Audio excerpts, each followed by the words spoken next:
Shalom, shalom, shalom à tous et excellent début de week-end à tous les guerriers de Christ. Toujours dans le cadre de prière lumineuse, nous voulons continuer avec la thématique les mauvaises pensées vis-à-vis de nous-mêmes.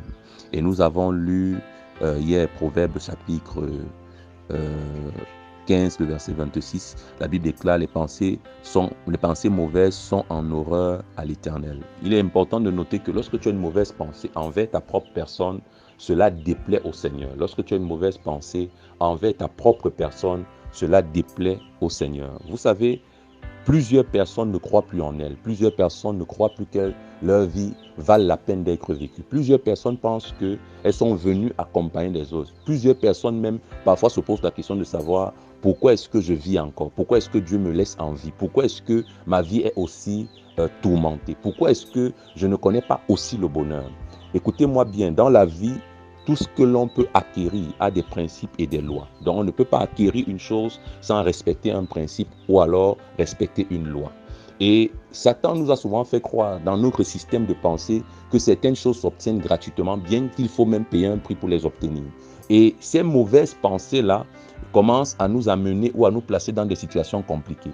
Je parlerai aujourd'hui de manière spécifique de la culpabilité. Voyez-vous, lorsque Satan veut empêcher à quelqu'un d'avancer, il met en lui un sentiment de culpabilité.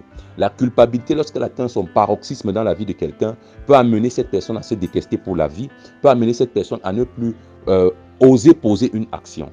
Cette culpabilité peut amener une personne, en fonction des contextes, à ne même plus vouloir aimer, à ne même plus vouloir assister à une association, à vouloir vivre dans la solitude. Et c'est parce que la culpabilité de l'ennemi a réussi à prendre racine. Et aujourd'hui, j'aimerais que tu te débarrasses de toute culpabilité. Il y a même des personnes qui, à cause de la culpabilité, au lieu de venir dans la présence de Dieu, fuient la présence de Dieu parce qu'elles ont péché. C'est une mauvaise façon de se conduire. Pourquoi? Parce que c'est en Christ que nous avons le pardon et la rémission des péchés. Ce n'est pas en étant dans le monde. Donc lorsque tu as péché et que tu commences à culpabiliser, ce n'est pas en allant dans le monde que tu auras le pardon de tes péchés, mais c'est en revenant au pied de Jésus. Et plusieurs sont prisonniers de la culpabilité. Ce matin, j'aimerais qu'on prie. Père éternel, je prie que toute culpabilité dans mon âme, qui, Père éternel, me rend prisonnier et m'amène à poser des actions que je ne devrais pas poser. Laisse que cette culpabilité me quitte au nom puissant de Jésus-Christ. Laisse que cette culpabilité libère mon âme au nom de Jésus. Je prie qu'à partir d'aujourd'hui, parce que je sais que j'ai été pardonné, parce que je sais que je ne suis pas parfait, je ferai des choses telles que toi tu attends de moi au nom de Jésus. Je ferai des choses en fonction de ce que, Père éternel, ma destinée m'oblige ou m'exige. Merci Seigneur de le faire, que la gloire et l'honneur te reviennent. C'est au nom de Jésus que nous avons prié. Amen. Tu es hautement béni et que le Saint-Esprit nous dise shalom.